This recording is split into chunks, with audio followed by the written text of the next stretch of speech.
Welcome to this YJB Child First Toolkit webinar. We would like to start by explaining our roles and contribution to developing the toolkit. My name is Cam Corr and I'm the Product Director in developing the toolkit. Hi, and I'm Sarah Ashworth. I'm the Project Manager in developing the toolkit. By way of background information, Sarah and I work for Cordis Bright, which is a consultancy company providing advice, research and evaluation aimed at improving public services. Sarah and I specialise in providing support to criminal justice agencies due to our previous careers in youth justice, as well as Her Majesty's Inspector of Probation, where we undertook inspections across youth justice and probation services in England and Wales. At Cordis Bright, we have worked on many projects which are sought to develop practice with children in line with the evidence base. At the forefront of our involvement with the many youth justice services we have worked with has been our recognition that children are very different from adults and as such need tailored support and interventions which recognise this. We were therefore delighted to have been given the opportunity to work with the YJB on this project. Child First is the bringing together of the evidence base about what works to improve outcomes for children who are involved with or at risk of becoming involved with the youth justice system. The toolkit supports the implementation of Child First with the aim of building upon existing good practice with children across sectors. The self-assessment enables organisations to recognise where they may have existing embedded ways of working that already demonstrate a Child First framework and where improvements and changes can be made. The toolkit takes an organisation on a journey of reflection to consider how its culture, policies, practices, service design and delivery may be actively influenced to support and implement a more child-first service. In doing so, an organisation will recognise and own the need for leadership and policies to drive transformational change, which sees Child First being rooted and nurtured across all parts of its existence. It is worth highlighting at this point that in developing this toolkit, we have given a lot of thought into the current range of understanding of Child First across all the organisations which work with children or whose work impacts on children. For some, Child First will be a very familiar term, and its practices may be readily recognisable with some services and organisations, whilst for others, this may be a completely new concept to grapple with.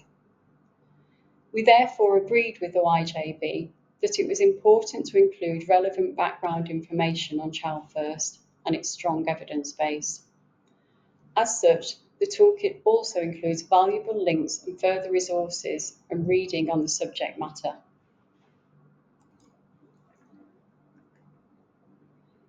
In this slide, we illustrate the 4 tenets of the Child First framework, around which the self-assessment tool has shaped its questions. The 4 tenets of Child First provide a framework for services to consider how they may demonstrate their alignment with Child First in each area. The design of the self-assessment is such that an organisation is encouraged to take the opportunity to reflect upon where it is on its Child First journey and how it can identify next steps against a range of aspects of Child First. The tool has actively avoided a scoring system in undertaking self-assessment, seeking to support the concept of the Child First journey rather than looking to quantify the extent to which an organisation is or is not working in a Child First way. It is also important to highlight that there are no requirements for an organisation to report upon its self-assessment findings to the YJB. The tool is designed to be freely available to organisations to support internal review and development. We will now explain the different elements of the toolkit, as this should help in how you approach completing the self-assessment. The toolkit contains a self-assessment tool, which is made up of 25 questions, which is supported by a detailed guidance document. The self-assessment will ask you to consider evidence across the 4 parts. The first part relates to questions around training. Part 2 then asks questions across all 4 tenets. Part 3 will ask you to reflect on questions as to how well your organisation will evaluate and monitor progress across Child First. Part 4 will pose questions that you can ask children, thus promoting collaboration with them, giving them a voice and gaining their valuable insights and feedback on how Child First they see the service and where improvements could be made. Part 5 relates to an action plan for all elements, which we will show you and take you through a little later into this presentation. We will now move on to explaining in a bit more depth how the self-assessment, including the action plan, should work in practice. Here is an example of the questions relating to Tenant 1 for professionals. You can see 3 questions in the evidence to consider, which will guide you in your responses. The first question asks what measures your service takes to ensure that children are seen as children and treated differently to adults, i.e. not adultified. You are then asked further questions illustrated by way of questions 3 and 4, which relate to service delivery being informed by child development, and lastly, how the service works to overcome barriers children face. You will need to refer to the guidance document, which is signposted a hyperlink at the top of each page of questions. This will support you in understanding where evidence could be found to support your answers. Here is an illustration of examples of questions to be posed to children, which also relate to Tenant 1.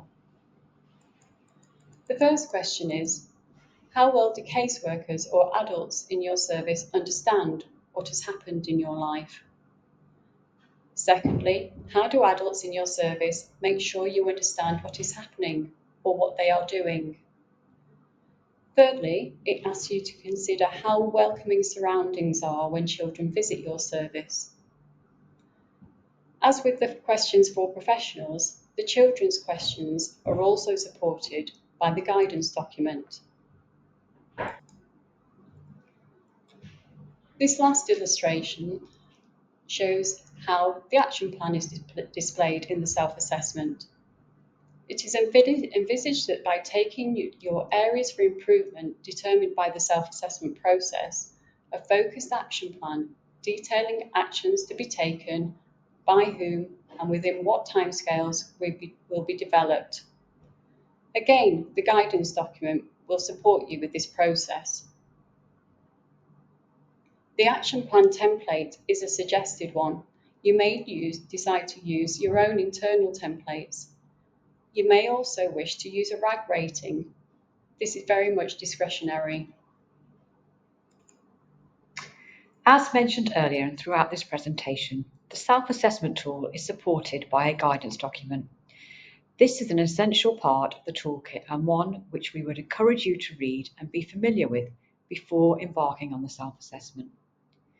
It aims to support your organisation in completing the self-assessment in a number of areas. To accurately identify the extent to which it may have already adopted and embedded Child First, where there are areas for improvement, and as just mentioned, you will develop an action plan to address the areas for improvement. The guidance document provides supporting information and a wealth of examples of ways in which an organisation may evidence its commitment to the 4 tenets of Child First. The guidance points you to further reading and research and aims to encourage curiosity and creativity in paving a way forward to achieve a whole organisational commitment to Child First. This is an illustration of how the guidance document can support you in approaching the Child First framework. This again relates to Tenant 1. When you are considering the question posed under each tenant, it will be essential to refer to the guidance document. Here you can see that question 2, you are asked to consider how your service ensures that children are seen as children and not adultified. You will see useful examples of possible evidence which links directly to the question posed. Here, this one points to training on adultification, the use of language, interventions, the physical environment meeting the needs of children, and protective measures. A definition of adultification is also provided as a reference. This may be a term that is not familiar to all organisations. We hope that you'll find the toolkit a valuable resource and it will contribute to better outcomes for children as well as safer communities for all. We feel privileged to have been part of the Child First journey and look forward to seeing Child First embedded across the wide range of organisations who work with children and touch upon their lives. If you have any questions, you can reach out to the YJB. There is Evidence and Insights team. You will also be hearing from West Yorkshire Violence Reduction Partnership on their experience of putting the toolkit into practice. Thank you.